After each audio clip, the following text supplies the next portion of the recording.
আসসালামু আলাইকুম। যারা এইভাবে ঘরে বসে আমার মতো চাক কেটে এই যে চাক থেকে এইভাবে মধু খাইতে চান, চাক চিপড়ায়, তারা এই চাক নিতে হবে, না হলে খাইতে পারবেন না। বিসমিল্লাহ। ঘরে বসে এইভাবে খাইতে হবে। আর এখন প্রাকৃতিক অবস্থা খারাপ, আবহাওয়া পরিবর্তন আসছে।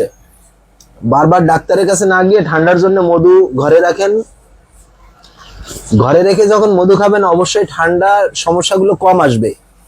অনেক মানুষ কিছু কিছু মানুষ অনেক ভুল করে ফেলে, যেমন ঠান্ডা বসায় নিয়ে অথবা বাচ্চাদের ঠান্ডা বুকে যখন জমে যায় তখন আসে মধু কিনতে।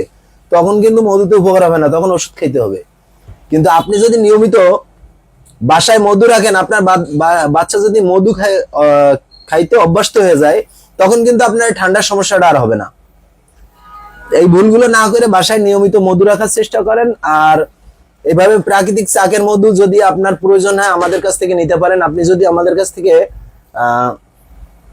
অনলাইনে নিতে চান, হোম ডেলিভারি নিতে চান, তাহলে আপনার আমাদের হোয়াটসঅ্যাপ নাম্বার দিয়ে দেবো, ভিডিও